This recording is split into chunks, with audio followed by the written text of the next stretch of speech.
ఏమంటే అంబేద్కర్ నమ్మిన వాళ్ళని ఏమంటారో తెలుసా? అంబేద్కరిస్టులు అంటారు. గాంధీని నమ్మిన వారిని గాంధీయవాదులు అంటున్నారు. మరి క్రీస్తును నమ్మిన వాడిని క్రైస్తవుడు అనకుండా క్రైస్తవ మతస్థులు అంటారేంటండి?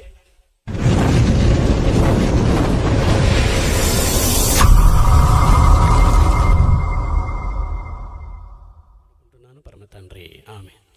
ప్రియమైన దేవుని వారలారా, దేవుని మహాకృపను బట్టి, ఆయన ఉన్నతమైన ప్రేమను బట్టి ఈ రెండో రోజు కూడా ఆయన సన్నిధిలో చేరి ఆయన మాటలు వినగలిగే భాగ్యాన్ని ఇచ్చిన దేవదేవుని స్తుతిస్తూ క్రీస్తు పేర కూడి వచ్చిన మీ అందరికీ శుభములు వందనములు తెలుపుకుంటూ, వేదికను అలంకరించిన దైవ సేవకులకు కూడా నా శుభములు వందనములు తెలుపుకుంటూ, మరి ఇంత చక్కటి సమయాన్ని దేవుడు మనకిచ్చి, చల్లటి వాతావరణాన్ని ఇచ్చి, ఆయన మాటలు మనకు వినిపింపజేయాలని దేవుడు ఆశపడుతున్నాడు. కనుక ప్రతి ఒక్కరూ సమయాన్ని సద్వినియోగపరుచుకుందాం.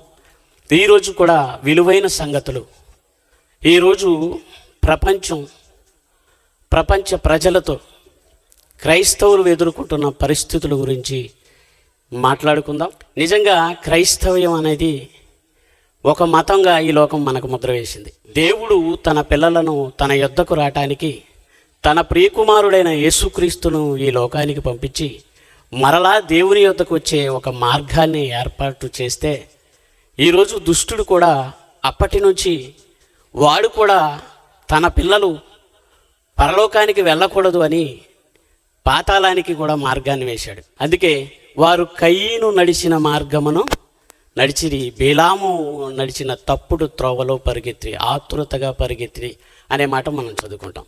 కనుక ఈరోజు మరి దేవుడు క్రైస్తవయాన్ని మార్గం అని చెప్తే, ఈ లోకమంతా కూడా దాన్ని మతం చేసి దేవుని యొద్దకు క్రీస్తు యొద్దకు రాకుండా దుష్టుడు ఎలా అడ్డుకట్టలు కట్టాడో, దేవుడు కనపడకుండా దుష్టుడు ఎలా దుర్గములను కట్టాడో, ఈరోజు దుష్టుడు కట్టిన దుర్గాలను పడగొట్టేవారిగా మనం ఉండాలి అని దేవుడు ప్రతి ఒక్క మాట కూడా తన సేవకుల ద్వారా తెలియజేస్తూనే ఉన్నారు.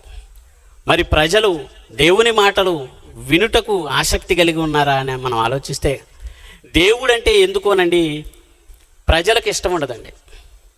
ఇక్కడ ఏదన్నా ఫంక్షన్ కానివ్వండి, లేదన్నా సర్కస్ ప్రోగ్రాం కానీ జరిగితే భలే ఫ్యామిలీలతో వస్తారండి. పిల్లలను కూడా మిస్ చేయకుండా 12 అయినా 11 అయినా అందరూ వచ్చి ఇంకా టయాన్ని వెచ్చించి సంతోషంగా వెళ్తారు.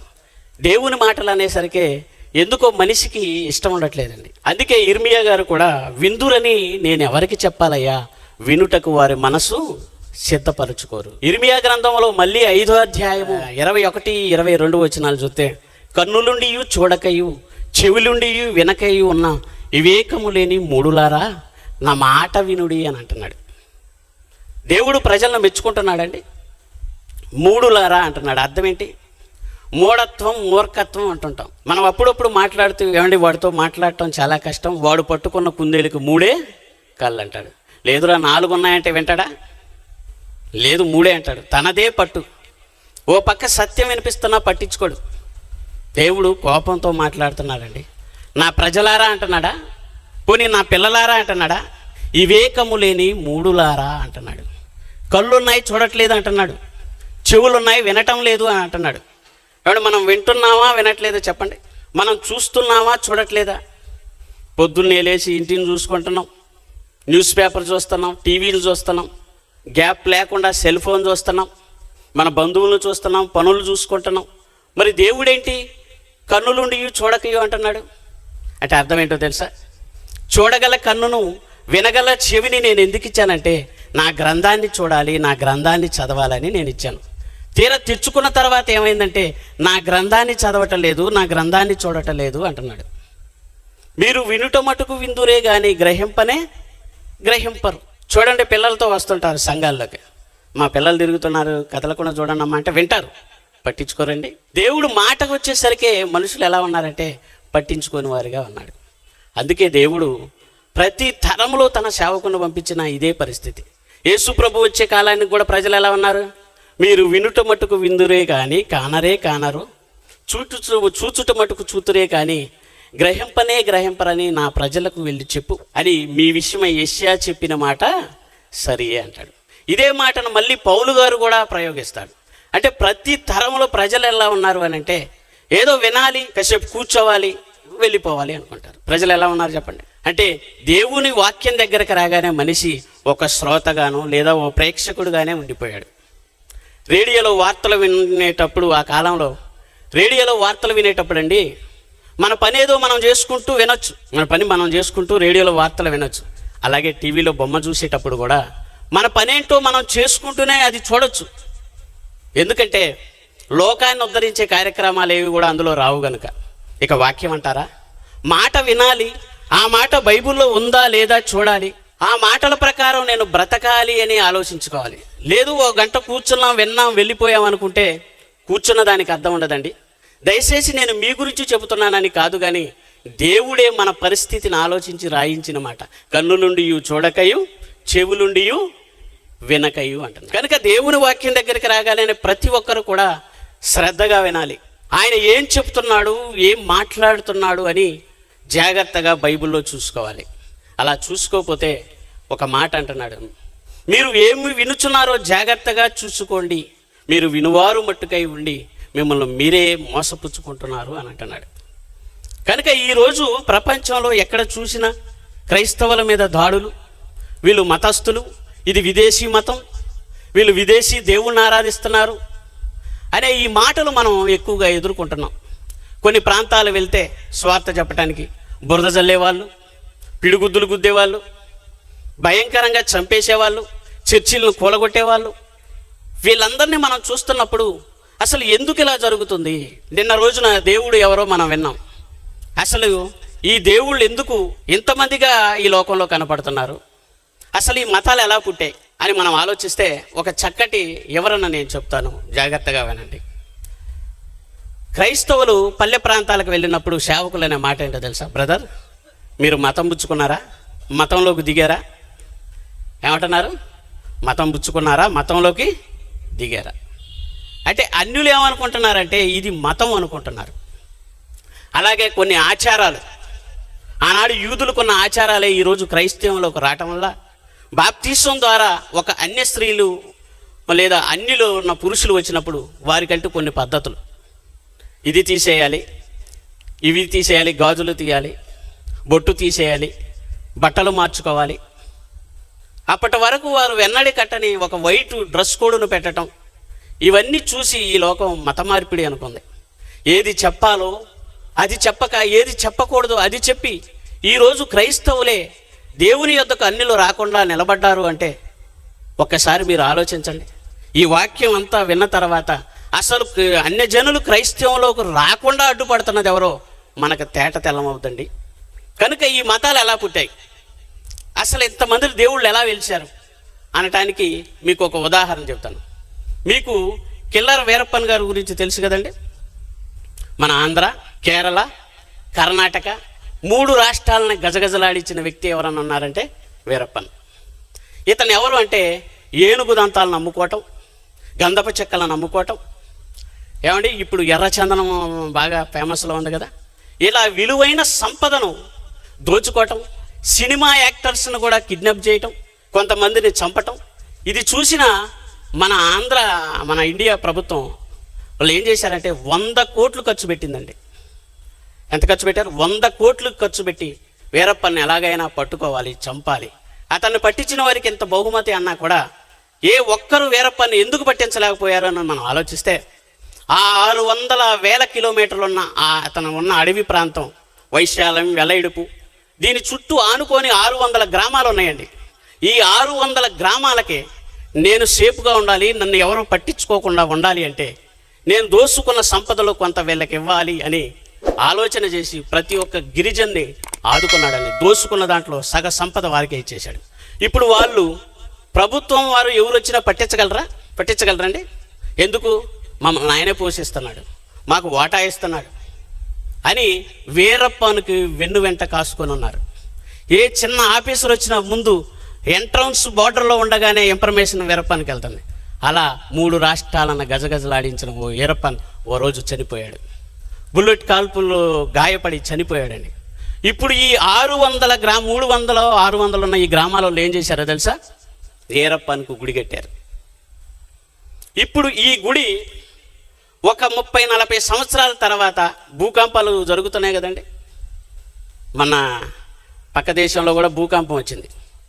ఈ భూకంపాల్లోనే ఆ గుడి కూలిపోయి భూమట్టంలో కలిసిపోయింది అనుకోండి. మరొక 20 ఏళ్ళకి ఆ తరంలో ఉన్న ప్రజలు భూమిని తవ్వుతుంటే ఆ విగ్రహం బయటపడింది అనుకోండి, వాళ్ళు ఏమంటారు?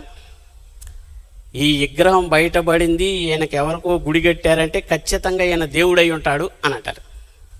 లేదు ఈయన దొంగోడు అన్నాం అనుకోండి, దొంగోడు అయితే గుడి కడతారా? మళ్ళీ వాళ్ళే ప్రశ్నించుకుంటారు, మా దొంగోడు గుడి కడతారా? లేదు ఈయన ఖచ్చితంగా దేవుడే అనుకుంటారు. అప్పుడు వాళ్ళు ఏం చేస్తారంటే, మన ప్రజలకు ఉన్న మానవులకు ఉన్న పద్ధతి ఏంటంటే దేవుళ్ళకి వీళ్ళు పేర్లు పెడతారండి భలేగా. మరి ఈయనకు పేరు పెట్టాలి, ఏ పేరు పెడదాం ఆలోచించుకుంటారు. ఈయనకు మీసాలు ఎక్కువ ఉన్నాయి కాబట్టి ఈయన మీసాల దేవుడు అంటారు. అప్పుడు మీసాల దేవుడు మతం ఒకటి తెలుస్తుంది.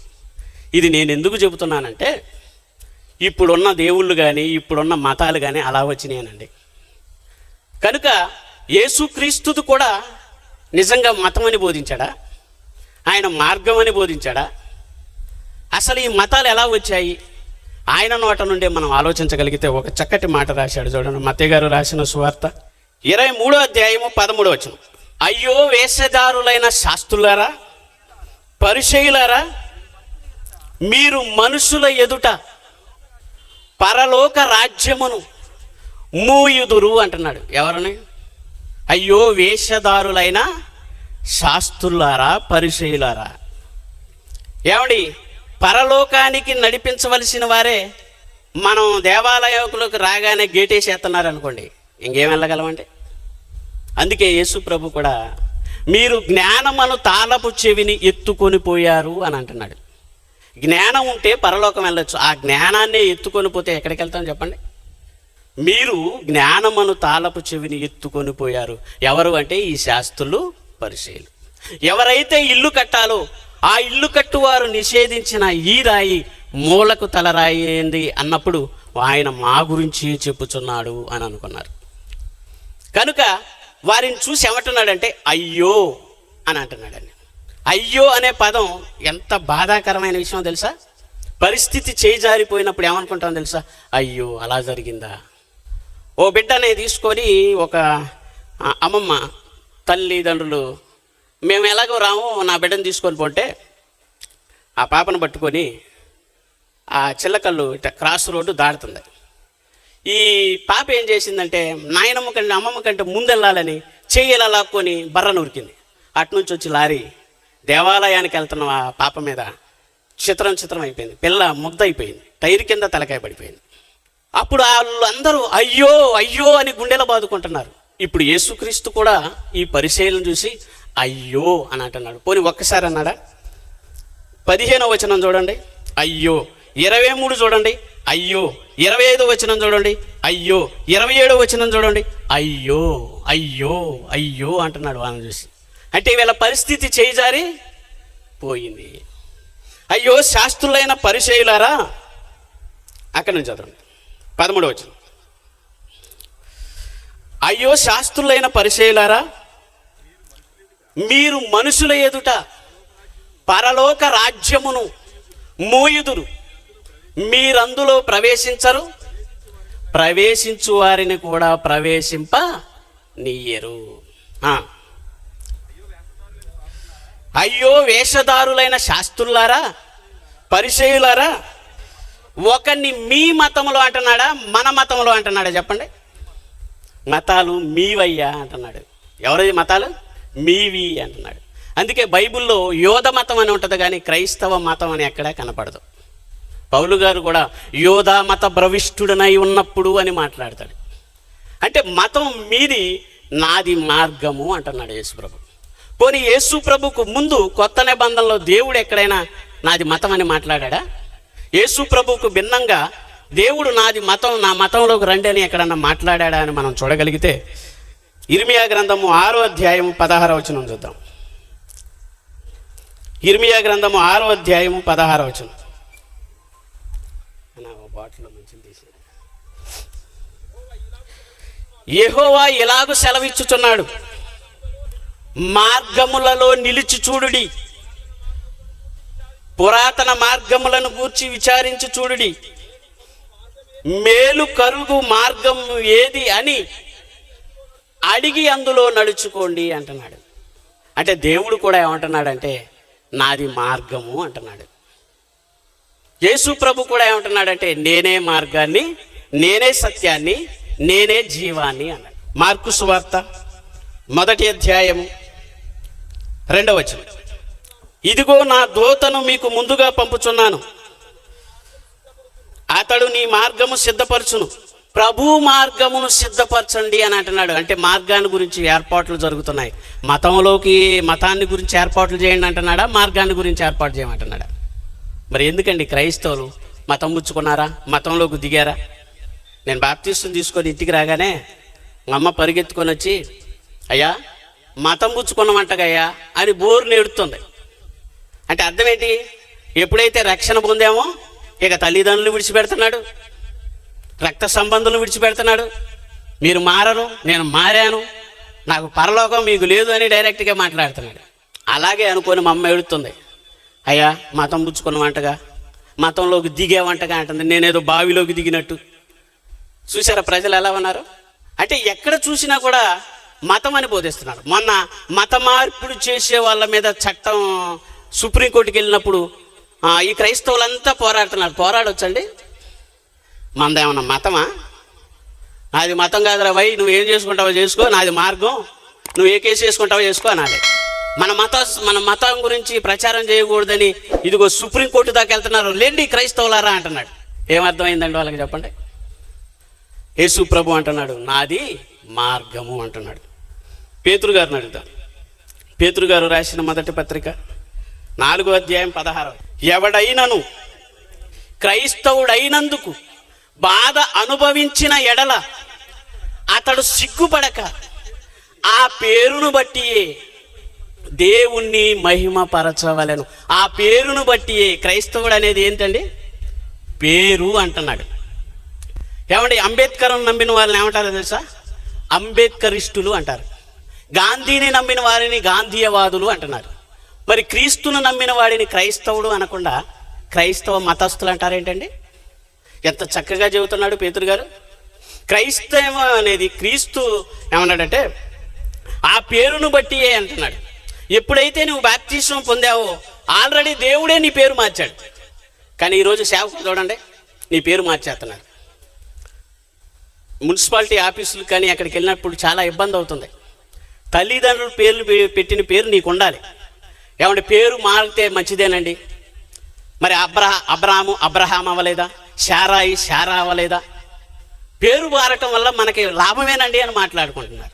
అందుకే నేను ఒకసారి పేరు మారాలా తీరు మారాలా అని మాట్లాడాను. దేవుడే మన పేరు మారిస్తే వీళ్ళు ఏం చేస్తున్నారంటే ఈ రోజు నుంచి నీ పేరు యేసపు, నీ పేరు యేసు అని ఒకడు పేరు మార్చారండి. అతడు బాప్తిస్మం తీసుకున్న 3 నెలలు చక్కగా బతికాడు. 4వ నుంచి ఫుల్లుగా తాగుతున్నాడు. ఒరే తాగుడు మానేరా, నువ్వు బాప్తిస్మం పొందేవరా అని చెప్తే ఏం చేశాడో తెలుసా?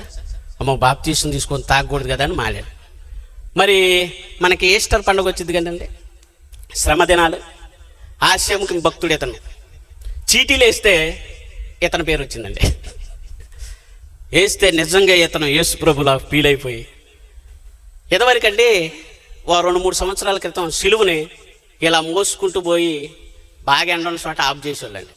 ఇప్పుడు ఏం చేస్తున్నా తెలుసా? ఆ శ్రమ కూడా వద్దు నీకని ట్రాక్టర్లో సిలువు పెట్టి సిలువు కింద అట్ట పోజు పెట్టటమేనండి.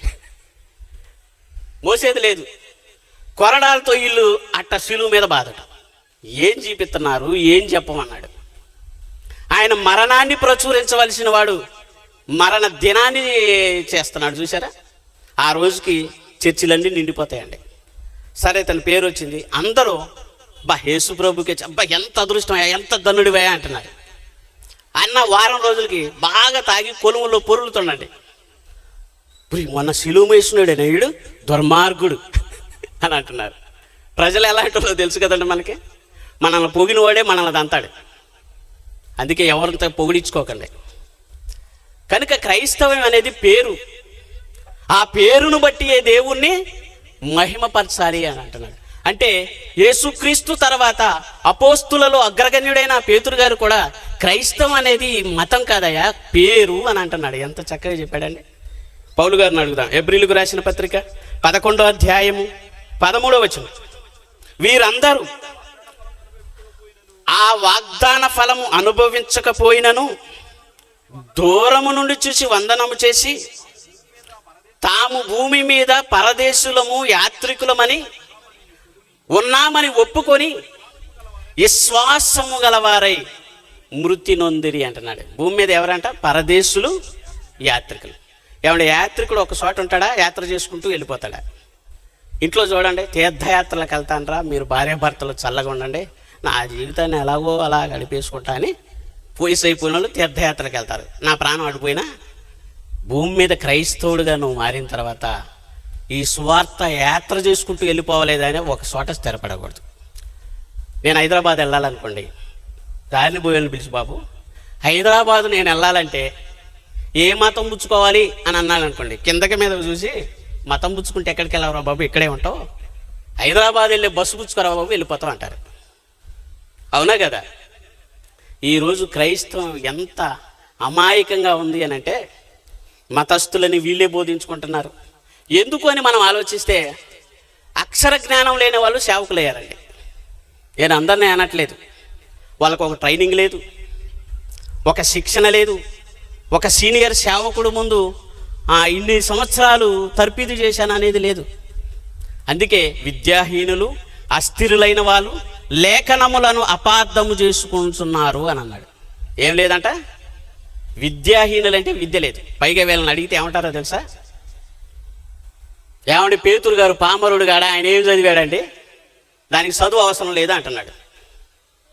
ఏమా ఇది మనకి కొంచెం రైటే అనిపించింది. ఓహో చదువు అవసరం లేదు, పేతురు గారే పామరుడు, ఆయనకి చదువు లేదు అనుకుంటున్నాడు. చదువు లేనోడు పత్రికలు ఎలా రాస్తాడండి? ఏమంటే చదువు లేనోడు పత్రికలు ఎలా రాస్తాడు? మా అమ్మ చెప్పేది ఒకటి, చిన్నప్పుడు 2-3 సార్లు ఎప్పుడు చెబుతుంటుంది. ఇదివరకు మనకి సెల్ ఫోన్స్ అవి లేనప్పుడు పోస్ట్ మ్యాన్ వచ్చి పోస్ట్లో ఒక కార్డు ఇచ్చిపోయాడు. ఓ చదువుకునే పిల్లగాన్ని పిలిచి, ఒరే నాన్న పోస్ట్ వచ్చింది ఏందో చదువురా అని అన్నాడంట. వాడు ఓపెన్ చేసి పెద్దగా ఎడుతుండు.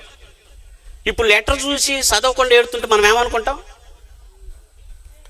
వామ్మో జరగకూడదు ఏదో జరిగి ఎవరో చనిపోయారు అనుకుంటాను వీళ్ళు ఎడుతున్నారు.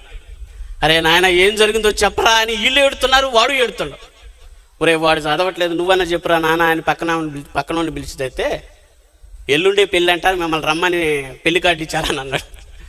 మరి నువ్వెందుకు ఏడ్చినవురా అని అంటే, నాకు చదువు రాక నేను ఏడుతున్నా, మీరెందుకు ఏడ్చారా అని అన్నాడు వాడు. చదువు రానోడు లెటరే చదవలేనప్పుడు చదువు రానోడు పత్రిక ఎలా రాస్తాడు చెప్పండి? విద్య లేని పామారులు అంటే సామాన్యులు. ఇప్పుడు నేనున్నానండి, 6th క్లాస్ చదివాను, బైబుల్ చదవటానికి 6th క్లాస్ సరిపోద్దా లేదా? వాళ్ళు మనకి ఇప్పుడు డిగ్రీ పైన చదివితే అబ్బో పెద్ద చదువు అంటారు. లేదు 6వ తరగతి 5వ తరగతి అంటే వాడిదేం చదువులేరా అని అంటారు. అలాగని చదువు లేదంటారా చెప్పండి? వాడు ఇంగ్లీష్లో మాట్లాడుతున్నాడు కదా అని వాడు ఇంగ్లీష్ రాయగలడా? చదువుకుందే వాడు ఇంగ్లీష్ ఏం రాయగలడా? తెలుగులో మాట్లాడుతున్నాడు కదా అని తెలుగు భాష అంతా రాయగలడా? చదువు లేనిది ఏం రాయగలడండి? కనుక క్రైస్తవ్యం ఈరోజు మతముగా మన వాళ్ళే కొంతమంది చూపించారండి. ప్రారంభ శతాబ్దంలో ఈ క్రైస్తవ్యానికి ఉన్న విలువలు పడిపోయాయండి. వారు ఎక్కడికన్నా వెళితే వాళ్ళు లోకం మాట్లాడుకున్న మాట ఏంటో తెలుసా? భూలోకమును తలకిందులు చేయువారు ఇక్కడికి కూడా వచ్చి ఉన్నారా అని భయపడిపోయారండి. ఈరోజు సేవకుడు వస్తే ప్రతి వాడికి కాలు లేస్తుంది అంటే నువ్వు చెప్పకూడదని చెబుతున్నావు. అందుకే అంటున్నాడు, అయ్యో వేశ్యదారులైన శాస్త్రులారా పరిచయులారా అని మాట్లాడుతూ మరలా ఎక్కడికి రండి, మత్తయి సువార్త 23వ అధ్యాయం 15వ వచనం నుంచి. అయ్యో వేషధారులైన శాస్త్రులారా పరిచయులారా, ఒకరిని మీ మతంలో కలుపుకొనుటకు భూమిని సముద్రమును చుట్టి వస్తారంటున్నాడు. చూసారా? భూమిని సముద్రాన్ని చుట్టి రావటం అంటే మామూలు విషయం అనుకుంటున్నారా?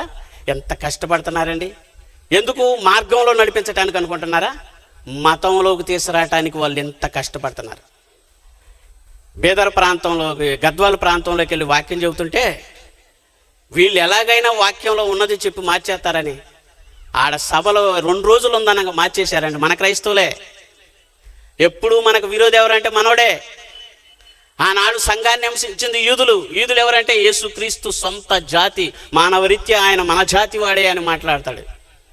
మానవరీత్యా ఎవరంట ఆయన మన జాతి వాడే, శరీరమును బట్టి ఆయన మనలో పుట్టాడు అని మాట్లాడుతున్నాడు. ఇప్పుడు ఎవరు ఆటంకపరుస్తున్నారు చెప్పండి? ఈ సభలు జరగకుండా ఎవరు ఆటంకపరుస్తున్నారో తెలుసా? మన వాళ్ళే. యేసు ప్రభు కూడా అదే అంటున్నాడు, మీరు భూమిని సముద్రాన్ని చుట్టొస్తారన్నాడు. ఏమంటే భూమిని సముద్రాన్ని చుట్టొస్తే ఒక్కడన్నా దొరకకుండా ఉంటాడా? దొరికాడండి ఒకడు. అతను ఎవరు? దొరికిన తర్వాత ఇతని పరిస్థితి ఎలా ఉంది? ఒక యథార్థ గాథ లైఫ్ స్టోరీ మీ కళ్ళ ముందు ఉంచుతాను. ఆయన ఎవరంటే అపోస్తుడైన పౌలు. కనుక వీళ్ళు భూమిని సముద్రాన్ని చుట్టొస్తారు.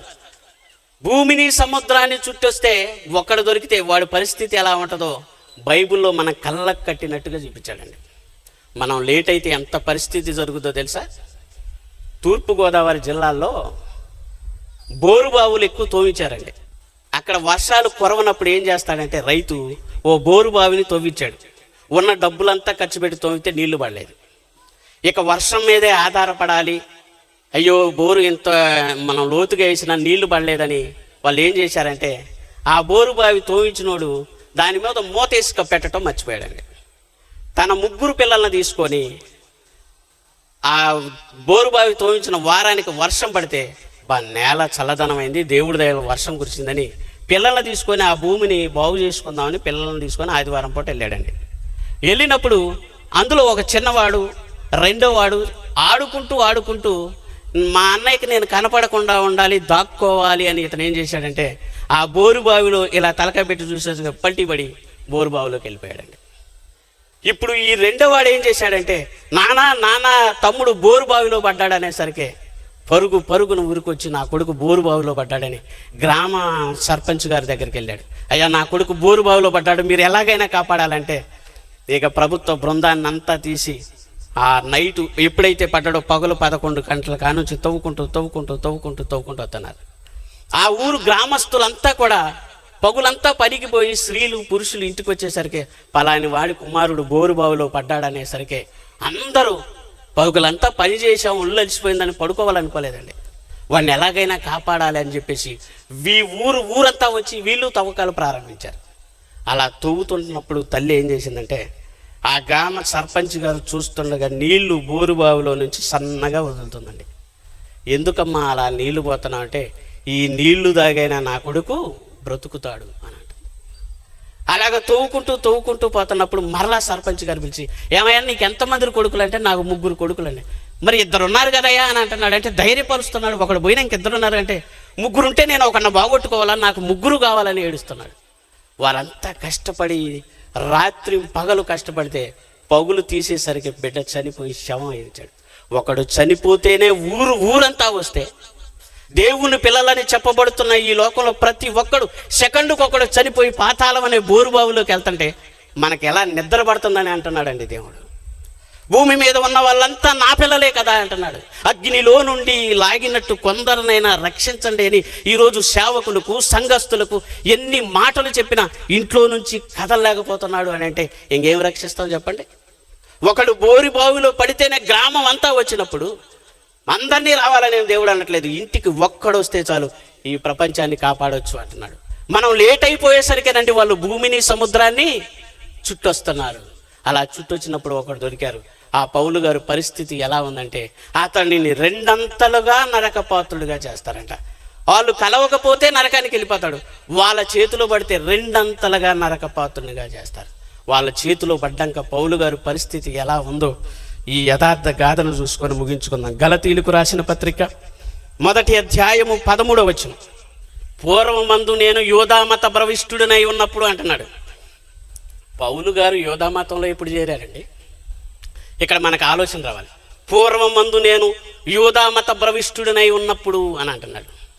ఈయన యూదామతంలో ఎలా చేరాడు అని మనం ఆలోచించగలిగితే ఒక్కసారి అపోస్తుల కార్యాలు చూద్దాం. అపోస్తుల కార్యాలు 22వ అధ్యాయము 3వ వచనం. నేను కిలికియాలో తార్సులో పుట్టిన యూదుడను, అయితే ఈ పట్టణములో గమలయేలు పాదముల యొద్ద పెరిగి మన పితరుల ధర్మశాస్త్ర సంబంధమైన నిష్ఠయందు శిక్షితుడనై అంటున్నాడు. ధర్మశాస్త్రాన్ని నేర్చుకోవటానికి పౌలు గారు ఒక పండితుడి దగ్గర డబ్బులు ఇచ్చి మరీ నేర్చుకుంటున్నాడండి. ఈరోజు ఉచితంగా చెబుతామన్నా ఎవరూ రాయటం లేదు.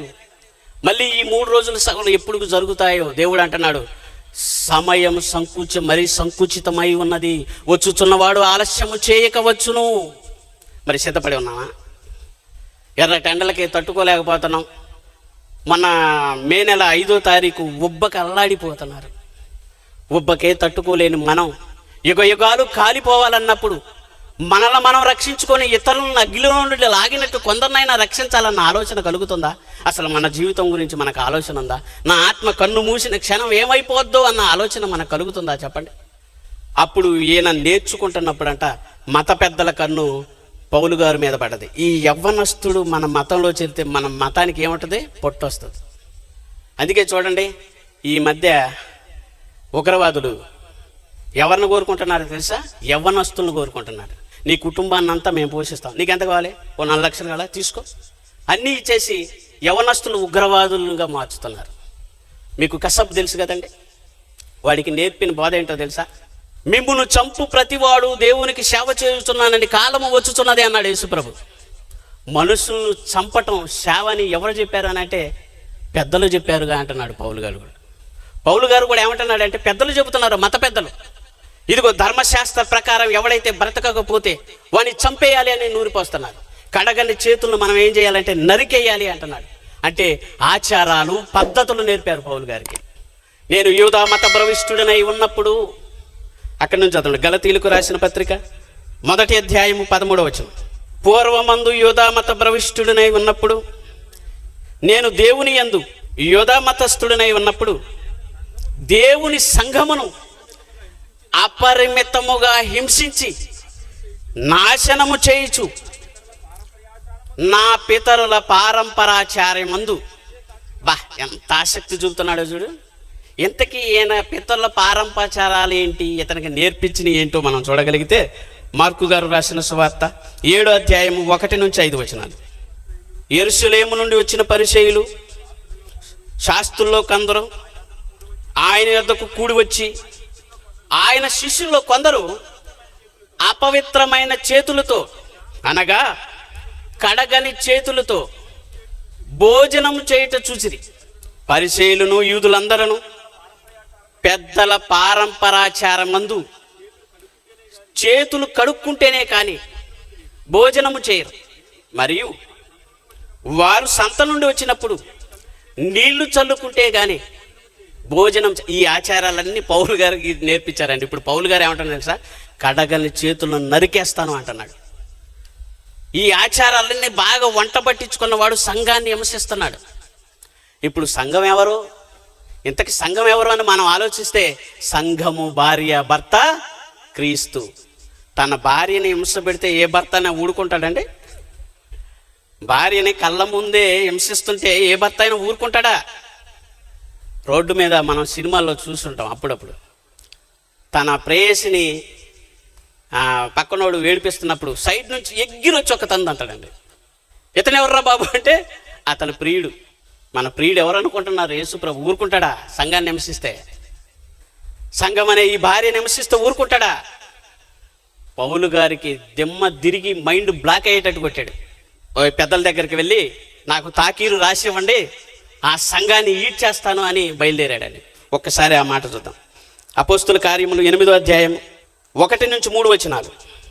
ఆ కాలమందు యెరూషలేములోని సంఘమునకు గొప్ప హింస కలిగినప్పుడు అపోస్తులు తప్ప అందరూ యూదయ సమరయ దేశముల యందు చెదిరిపోయి, భక్తి గల మనుషులు స్టెఫెనును సమాధి చేసి అతన్ని గూర్చి బహుగా ప్రలాపించిరి.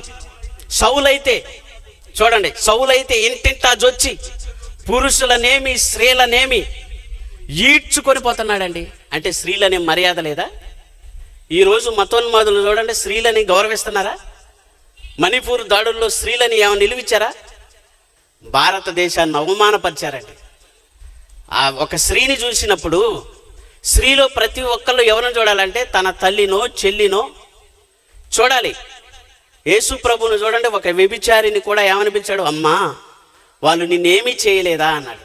ఈ దుర్మార్గులంతా అది ఇది అని నేను తప్పు చేస్తుంటే కిటికీలో నుంచి చూసి అంతా అయిపోయిన తర్వాత వాడిని వదిలేసి, నాతో కూడిన వాడిని వదిలేసి నన్ను ఈడ్చుకొచ్చిన ఈ దుర్మార్గులు అది ఇది అని మాట్లాడితే ఏ పాపం ఎరగని ఆయన నన్ను అమ్మా అన్నాడా అని చెప్పేసి ఆ రోజు నుంచి పాపాన్ని మానిందండి. ఒక వ్యభిచారులు మారారు, దొంగలు మారారు ఆయన బోధలను విని. ఆయన మార్గంలోకి వచ్చినప్పుడు ఈరోజు ఆయన మార్గాన్ని చూపుతున్న మనల్ని మతస్థులు అనే ఒక ముద్ర వేస్తున్నారు. చూసారా? ఒక ముద్ర వేస్తున్నాడు. అంటే స్త్రీలని, చిన్నపిల్లలని, వృద్ధులని ఏ జాలి ఉండదండి మతంలో ఉన్నవాడికి.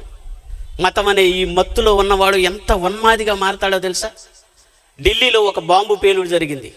అప్పుడు ఎక్కడైనా రద్దీగా ఉన్న ప్రాంతాల్లో మనం బాంబు పెట్టాలి అని వాళ్ళు కాసుకొని కూర్చున్నారు. ఎక్కడ పెడదాం, ఎవరికి పెడదాం అని ఆలోచిస్తుంటే ఒక ఇంట్లో నుంచి ఒక తల్లి, వాళ్ళ ఇంటి పక్కన ఉన్నారు, ఒక తల్లి కొడుకుతో మాట్లాడుతుంది. ఒరే, నువ్వు వెళ్ళి మార్కెట్ కాడికి వెళ్ళి ఈ సరుకులు తేరా, అన్నయ్య వెళ్తే హ్యాండిక్యాప్డ్ వాడు లేటుగా వస్తాడు, నువ్వు వెళ్ళరా అంటే చిన్నోడండి. వాడి ఇంట్లో నుంచి బయటకు వచ్చాడు. వాడు బయటకు వస్తే వాడితో మాట్లాడుతూ వాడికి డబ్బులు చాక్లెట్లు ఇస్తూ వాడి నడుముకి బెల్ట్ బాంబు కట్టారండి. వాడు రద్దీగా ఉన్న ప్రాంతాలకు వెళ్ళినప్పుడు బటన్ నొక్కారండి. ఢిల్లీలో జరిగిన ఘటన. ఏమిటి, చిన్న పిల్లలని కూడా చూడరండి. ఈ మతోన్మాదంలో ఉన్నవాడు, మతం అనే మత్తులో ఉన్నవాడు ఎలా భయంకరంగా ఉంటాడో తెలుసా? మనకు పౌలు గారిని చూస్తే తెలుస్తుంది. స్త్రీలనేమి పురుషులనేమి ఈడ్చుకెళ్ళిపోతున్నాడు అని అంటే జాలి, దయ, కరుణ ఏమీ లేదండి. వాళ్ళకు నూరిపోస్తారండి. ఈ యవ్వనస్తులందరినీ పట్టుకొని ఈరోజు మతోన్మాదులు, ఉగ్రవాదులుగా ఈరోజు చిన్నపిల్లలకే గన్నులు ఇచ్చి పాడు చేస్తున్నారు. వాళ్ళకిచ్చే శిక్షణ ఏందో తెలుసా? ఇది దేవుని సేవ. అవసరమైతే నీ తల్లిని కూడా చంపాలంటే ఒకడు కన్న తల్లిని కూడా చంపాడండి. అట్లా ప్రబోధనలు చేస్తారు వాళ్ళు మతస్థులు. అందుకే వాళ్ళకి వాడే ఒక పదం ఏంటో తెలుసా? గాఢాంధకారపు లోయలలో సంచరించినను ఏ అపాయము నీకు రాదు గనక వెళ్ళి అఫ్ఘనీలను పేల్చు అని అంటున్నాడు. ఎవరి కొరకు నీ యుద్ధం అని అంటే దేవుని కొరకు అంటున్నాడు. మనుషులను చంపటం దేవుని సేవని ఎవరు చెప్పారు అని అంటున్నాడు. ఈరోజు చూడండి, మనుషులను చంపటం సేవ చెప్పండి. మతోన్మాదులు అదే నేర్పిస్తున్నారు. జాలి లేదు, దయ లేదు. ఒక సాటి మనిషిని కొట్టి వాడి మీద మూత్రం చేస్తున్నప్పుడు ఈ ప్రభుత్వాలు ఏం చేస్తున్నాయని నేను అడుగుతున్నాను. ప్రభుత్వాలు ఉన్నాయి మనుషులను కాపాడటానికి. ఇలాంటి మారణ హోమాలు చేస్తున్న వాళ్ళ మీద చర్యలు ఎందుకు తీసుకోవటం లేదు? ఆడపిల్ల బయటికి వెళితే క్షేమంగా ఇంటికి వచ్చేంత వరకు రక్షణ లేని పరిస్థితులు. ఒక చిన్న పిల్లను, 6 ఏళ్ల పాపను వాడు ఇంటి పక్కనోడే ఒంటి మీద వేసుకొని వెళ్ళి వాడి ఇంట్లోకి చేసి పాడు చేసి బయటికి వెళ్ళిపోయాడు. వాడు రాజు. హైదరాబాదులో జరిగిన సంఘటన. చివరికి వాడి పాపం ఎదురుగా వస్తున్న ట్రైన్కు గుద్దుకొని చనిపోయాడు. ఇలాంటి పరిస్థితుల మధ్య ప్రతి మనిషి యేసు క్రీస్తు దగ్గరకు రాగలిగితే మనిషికి దేవుని కుమారుడుగా మారతాడు. యేసు క్రీస్తు స్వరూపం వాడిలో కనపడుతుంది. ప్రతి మనిషిలోను, ప్రతి స్త్రీలోను తల్లిని, చెల్లిని చూడాలంటే యేసు క్రీస్తు బోధలు ఈ సమాజానికి అవసరం. యేసు క్రీస్తు బోధ గనక ఈ సమాజం నేర్చుకొని ఉంటే ఈ దేశం ఎప్పుడో బాగుపడేదనండి. ఆ బోధలు లేవండి. ఆయన గురించి చెప్పేవాళ్ళు లేరండి. దొంగలు మారారు, బందిపోటు దొంగలేంటి, వ్యభిచారులేంటి, దోచుకునేవారేంటి, అందరూ ఆయన బోధకు ఆశ్చర్యభరితులై ఆయన వెంబడించారండి. వ్యాపారాలు వదిలిపెట్టుకొని, ఇళ్ళను వదిలిపెట్టుకొని, తల్లిదండ్రులు పిల్లలను అందరినీ వదిలేసి యేసు మార్గాన్ని వెంబడించిన ఆ మొదటి శతాబ్దం ప్రజలు ఈరోజు ఎవరు కనపడుతున్నారు చెప్పండి? మీ కొద్ది మంది ఇక్కడ కనపడుతున్నారంటే నిజంగా మీరైనా దేవుణ్ణి ప్రేమించిన వచ్చిన వాళ్ళు. ఇంకా పౌలు పరిస్థితి ఎలా ఉందో 2 మాటలు చూసి ప్రార్థన చేస్తాను చూడండి. అపోస్తుల కార్యములు 9వ అధ్యాయం, అపోస్తుల కార్యములు 9వ అధ్యాయము 1 నుంచి 5 వచనాలు. సౌలు ఇంకను ప్రభు యొక్క శిష్యులను బెదిరించుటయును హత్య చేయుటను తనకు ప్రాణాధారం అని అంటున్నాడు. చూసాడా? అసలు నేను ఎందుకున్నానంటే మిమ్మల్ని చంపటానికే పుట్టాను అన్నట్టుగా మాట్లాడుతున్నాడు. బెదిరించేది ఎవరు చెప్పండి? రౌడీలు బెదిరిస్తారు. మాట వినలేదనుకోండి ఏం చేస్తారు? చంపేస్తారు. బెదిరించుటయు హత్య చేయుటయు ప్రాణాధారమై ఉన్నది అని అంటున్నాడు. ఇదంతా చూస్తున్నాడు యేసు ప్రభు. సంఘం అనే నా భార్యను ఇంతగా హింసిస్తున్నాడు అని అనుకున్నాడు. పౌలుకి ఎలాగైనా బుద్ధి చెప్పాలి, ఎలాగైనా పౌలుని నేను ఒక సాధనగా చేసుకోవాలి. ఎందుకు అనంటే పౌలు చాలా భక్తుడు, ధర్మశాస్త్రాన్ని క్షుణ్ణంగా నేర్చుకున్నవాడు. భక్తి అయితే ఉంది, కానీ యోధా మతంలో చేరాడు, మతోన్మాదిగా మారాడు. ఇలాంటి వాడిని మార్చుకుంటే నాకు ఉపయోగపడతాడు అనుకున్నాడు. దేవుడు ఎప్పుడు కూడానండి, దేవుడి మనసే యేసుక్రీస్తు పొందగనక ఒక మనిషి దుర్మార్గుడు చచ్చిపోవుట నాకు ఇష్టమా, దుర్మార్గుడు మరణము నందుట నాకు ఇష్టమా అన్నాడండి యేసుకేలు గ్రంథంలో. వాడిని మార్చుకుంటాను అంటాడు. వాడిని ఆ పనికి ఫలా సాధనముగా నేను వాడుకుంటాను అని అంటున్నాడు. అప్పుడు దారిలో తాకీదులు రాయించుకొని క్రైస్తవ్యాన్ని హింస పెట్టడానికి వస్తున్న పౌలుని మార్గం మధ్యలో అడ్డుకొని యేసు ప్రభు ఒక్కటే పీకితే దిమ్మ తిరిగి మైండ్ బ్లాక్ అయ్యి కింద పడ్డాడు. కళ్ళు పోయాయి. కళ్ళు పోయినా బుద్ధి రావట్లేదు అంటున్నాడు. ప్రభువా నువ్వు ఎవడివి అని అంటున్నాడు. నువ్వు హింసిస్తున్న యేసుని అన్నాడు. నేను నిన్ను హింసించటం ఏంటయ్యా, నేను చేసింది సేవ కదా అంటున్నాడు. ఎవడు చెప్పాడయ్యా సేవ, మనుషులను చంపటం సేవ అని ఎవడు చెప్పాడు నీకంటే, ఇదిగో పెద్దలు చెప్పారుగా అంటున్నాడు. నేను చెబుతున్నాను, నువ్వు నన్ను హింసిస్తున్నావు అన్నాడు. అప్పుడు ఆలోచనలో పడ్డాడు. మళ్ళీ పెద్దల దగ్గరికి వెళ్తే నా మనసు మార్చేస్తారని ప్రభువు పాదాల దగ్గర పడ్డాడు. ఇక వెంటనే నువ్వు వెళ్ళు, తిన్నదాయన వీధికి వెళ్ళి అననయ్య అని ఒక ఇంటికి వెళ్ళాక అక్కడ కళ్ళు తెరిచాడండి. ఇక ఆ రోజు నుంచి కళ్ళు వచ్చిన తర్వాత బాప్తీసం పొంది మొట్టమొదట పలుకేంటో తెలుసా ఆయన ప్రచారం? యేసు దేవుని కుమారుడని ప్రకటించుచు వచ్చేను అని అంటాడు. యేసు ప్రభుని ఉన్నతంగా ప్రకటించాడు. సంఘాన్ని చెరసాలలో వేసిన వాడే చెరసాల పాలయ్యాడండి. మతంలో ఉన్నవాడేమో సంఘాన్ని హింసపెట్టాడు. మతంలో ఉన్నప్పుడు మార్గంలోకి వచ్చిన తర్వాత అదే సంఘము కొరకు చెరసాల పాలయ్యాడు. స్టెఫెన్ను రాళ్లతో కొట్టించిన వాడే రాళ్లతో కొట్టబడ్డాడండి పౌలు గారు. సంఘం కొరకు రాళ్లతో కొట్టబడ్డాడు. ఇంకా పౌలు గారు పడ్డ బాధలు కష్టాలు మనం చూడగలిగితే ఆయన బాప్తిసం తీసుకున్న తర్వాత మాట్లాడిన మాట గలతీలకు రాసిన పత్రిక 1వ అధ్యాయము 15వ వచనం. అయినను తల్లి గర్భమున పడినది మొదలుకొని నన్ను ప్రత్యేకపరచి తన కృపచేత నన్ను పిలిచిన దేవుడు నేను అన్యజనులలో తన మనమేం ప్రకటిస్తున్నామండి? ఆయనేమో తన కుమారుడిని ప్రకటిస్తున్నారు. యేసు దేవుని కుమారుడని ప్రకటించుతూ వెళ్ళిపోతున్నాడు. మన క్రైస్తవులు ఏమని ప్రకటిస్తున్నారండి? యేసే దేవుడు, యేసే నిజమైన దేవుడు, యేసు క్రీస్తు అందరికీ దేవుడు అని ప్రకటిస్తున్నాం. ఇది న్యాయం అంటారా? ఇది బైబిల్ క్రమం అంటారా? ఇది ఆజ్ఞ ప్రకారం అంటారా? ఒక్కసారి మీరు ఆలోచించండి. తన కుమారుణ్ణి నేను అన్యజనులలో ప్రకటింపవలెనని ఆయనను నా యందు అనుగ్రహించినప్పుడు మనుష్య మాతృలతో కాక, అదండి సంగతి. అంటే యేసుక్రీస్తుని ఏమని ప్రకటించాలి ఈ సమాజానికి? యేసుక్రీస్తు దేవుని కుమారుడు అని చెప్పాలి. దేవుడు ఎవరో ప్రపంచానికి తెలుసు. దేవుడు ఎవరో, దేవుడు నేను దేవుణ్ణని ఎలా నిరూపించుకున్నాడో రేపు అద్భుతమైన మాటలు రేపు చివరి రోజు మనం విందాం. కనుక దేవుడు ఆల్రెడీ నిరూపించుకున్నాడు. దేవుడు ఎవరో ప్రపంచానికి తెలుసు, ప్రపంచ చక్రవర్తులకు తెలుసు. దేవుడు ఆయన తప్ప వేరొక దేవుడు లేడని వారు సాక్ష్యాలు ఉన్నాయి. ఈ భూమి మీద భౌతిక ఆధారాలు ఉన్నాయి. కనుక మనం ప్రకటించాల్సింది క్రైస్తవులు దేవుడి గురించి కాదు, దేవుని కుమారుణ్ణి ప్రకటించాలి. అపోస్తులు చేసింది అదేనండి. ఆయన దేవుని కుమారుడు అని అంటే ఆనాడు సమాజం నమ్మలేదు. దేవుడికి కుమారుడు ఏంటండి అని ఈరోజు ముస్లిమ్స్ అంటున్నారు. దేవుని కుమారుడు ఏంటి అని ఆనాడు యూదులు అంటున్నారు. ఎందుకు అంటున్నారంటే, నీ తల్లి పేరు మరియ కాదా, నీ తండ్రి యోసేపు కాదా, నీ తమ్ముళ్ళు యోధా, యోసే, యాకోబు, సిమోన్ అని వారు నీ తమ్ముళ్ళు కాదా, నువ్వు దేవుని కుమారుడు అంటావేంటి అని ఆనాడు సమాజం యేసుక్రీస్తుని నమ్మలేదు. యేసుక్రీస్తును దేవుని కుమారుడిగా నమ్మించటానికి వాళ్ళు ఎన్నో వేదనలు, ఎన్నో శ్రమలు, ఎన్నో విరుకులు, ఇబ్బందులు పడి యేసు దేవుని కుమారుడని ప్రభావంతో నిరూపిస్తే ఈరోజు ఉన్న ఈ సేవకులు నేను యేసు దేవుడని నిరూపిస్తాను పోటీకి సిద్ధం అంటున్నాడంటే ఇతనికి ఏం అర్థమైందో ఒక్కసారి ఆలోచించండి. ఈ సేవకుడికి ఏం అర్థమైందని నేను ప్రశ్నిస్తున్నాను. అపోస్తులే ప్రభావంతో నిరూపించాడు. ఆనాటి సమాజాన్ని వాదించి ఒప్పించారు యేసు దేవుని కుమారుడని. నీకున్న బలం ఏంటి, నీకున్న శక్తి ఏంటి, నువ్వు దేవుని ఆజ్ఞలనే ఎదురిస్తున్నావు అంటే నీ పరిస్థితి ఏంటి? నువ్వు కన్ను మూసిన తర్వాత ఒక్కసారి ఆలోచించు. ఆయన దేవుని కుమారుడు అనటానికి ఆయన పడ్డ శ్రమల గురించి రాస్తూ మనం చదవటానికే అలసిపోతే ఆయన ఇంకా నువ్వు చెప్పవలసినవి చాలా ఉన్నాయి అంటున్నాడు. కొరంథీయులకు రాసిన 2వ పత్రిక 11:23 నుంచి చూద్దాం. వారు క్రీస్తు పరిచారకుల వెర్రివాని వలె మాట్లాడుచున్నాను, నేను మరి ఎక్కువగా క్రీస్తు పరిచారకుడును, మరి విశేషముగా ప్రయాసపడి తిని అనేక పర్యాయములు చెరసాలలో ఉంటిని, అపరిమితముగా దెబ్బలు తింటిని, అనేక మారులు అపాయములో ఉంటిని.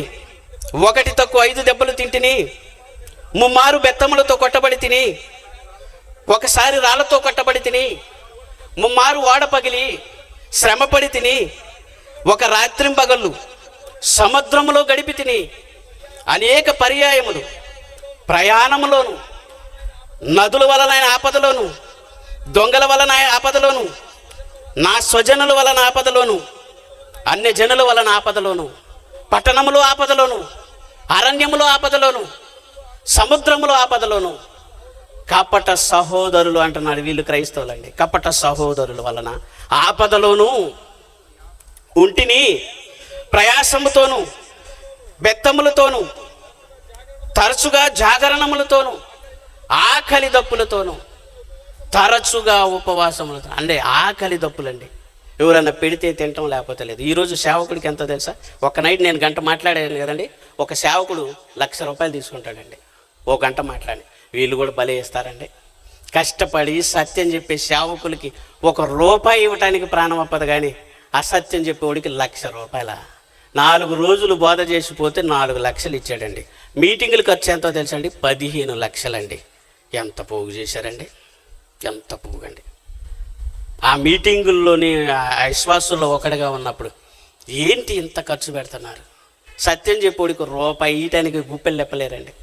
ఇంత భారీ ఖర్చు చేసుకొని ఈ సత్యాన్ని ప్రజలకు తెలపాలని ఇరుకుల్లోనూ ఇబ్బందుల్లోనూ సహకరించకపోయినా దేవుడి మీదే భారం కలిగి వాళ్ళు ఈ కుటుంబం సంఘస్థులు చేస్తున్న ఈ కార్యక్రమానికి ఎవరండి చేయూతనిస్తున్నారు చెప్పండి?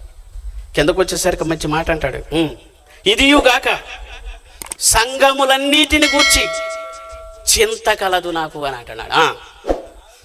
ఈ భారము దినదినము నాకు కలుగుచున్నది. ఎవడైనను బలహీనుడాయనా, నేనును బలహీనుడు కానా? ఎవడైనను త్రొట్టిపడినా నాకును మంట కలగదా? అతిశయపడవలసి ఉంటే నేను నా బలహీనత విషయమైన ఎక్కడ బాగానే నేను అబద్ధమాడటలేదని నిరంతరము స్తుతింపబడుచున్నా మన ప్రభువగు యేసుక్రీస్తు దేవుడు ఎరుగును అని అంటున్నాడండి. నేను అబద్ధం ఆడట్లేదు అని చెబుతున్నాడండి. ఇక నువ్వు చెప్పవలసినవి చాలా ఉన్నాయి అంటున్నాడు. ఓ సేవకుడుగా ఎంత శ్రమ పడ్డాడు చెప్పండి. మతంలో ఉన్నప్పుడు మతోన్మాదిగా ఎంతలో ప్రాణాలు తీసి సంఘాన్ని హింసించిన వాడు మార్గంలోకి వచ్చిన తర్వాత ఎంత మంచివాడిగా మారాడండి. సంఘాన్ని ఈడ్చుకెళ్ళిన వాడే సంఘాలు కట్టాడండి. 14 పత్రికలు. అపోస్తులైన పౌలు శ్రమ పడినట్టు అపోస్తుల్లో ఎవ్వరూ శ్రమ పడలేదు. నేను క్రీస్తును పోలి నడుచుకున్నాను, క్రీస్తు స్వరూపం నా యందు ఏర్పడింది, మీ యందు ఏర్పడేంత వరకు నాకు ప్రసవ వేదన కలుగుచున్నది అని అంటున్నాడు. ప్రసవ వేదన అంటే స్త్రీలకు బాగా తెలుసు. ఒకరిని క్రీస్తు స్వరూపంలోకి తేవాలంటే ఒక సేవకుడు ప్రసవ వేదన పడాలి. వారిని గూర్చి ఎంతో బాధ కలిగి ఉండాలి. మీరు త్రొట్టిపడినా నాకు నువ్వు మంటగలగదా? మీలో ఎవడైనా నువ్వు తప్పిపోతే ఆ బాధ ఎంతో ఆ కాపరికి తెలుసండి. అందుకే ప్రతి ఒక్కరిని క్రీస్తు ఎదుట పరిపూర్ణులుగా చేయాలని వాళ్ళు శ్రమ పడ్డారు. కనుక క్రైస్తవం అంటే మార్గం. ఈ మార్గంలోకి వచ్చిన తర్వాత ప్రతి వాడు క్రీస్తులా మారాలి. ఒకప్పుడు స్టువార్డుపురం ఉందండి. అక్కడ అందరూ దొంగలే. ఒకడు డిఎస్పీగా ఎదిగి వచ్చాడండి. ఏ ఊరండి మీదంటే స్టువార్డుపురం. స్టువార్డుపురంలో అందరూ దొంగలే కదండి అని అంటే స్టువార్డుపురంలో కూడా మంచోడు ఉన్నాడా? ఇప్పుడు ఆ ఊరి పేరు స్టువార్డుపురం కాదు, ఏదో పురం ఉండే, యేసు ప్రభు పేరు మీద వచ్చింది ఆ పురం. సువార్తపురమో క్రీస్తుపురం అని పేరు మార్చారు. ఎలా మారిపోయారో చూసారా? కనుక యేసు బోధలు వింటున్నామంటే మనం మారాలి. క్రీస్తు స్వరూపం మన యందు ఏర్పడాలి. ఇది క్రైస్తవ మార్గమే కానీ మతము కాదు. ఈ మతంలో ఉన్నవాడు ఎలా ఉండాలి అని అంటే క్రీస్తు స్వరూపం కలిగిన వాడు అయి ఉండాలి. చివరిగా ఆ మాట చదివించి మీకు ప్రార్థన చేస్తానండి. కొరంథీయులకు రాసిన మొదటి పత్రిక 13వ అధ్యాయము 1వ వచనం. మనుషుల భాషలతోనూ దేవదూతల భాషలతోనూ నేను మాట్లాడినను ఏం లేకపోతే అంటే ప్రేమ లేని వాడనైతే మ్రోగడి క్రంచును గనగనలాడు తాళమునై ఉందును.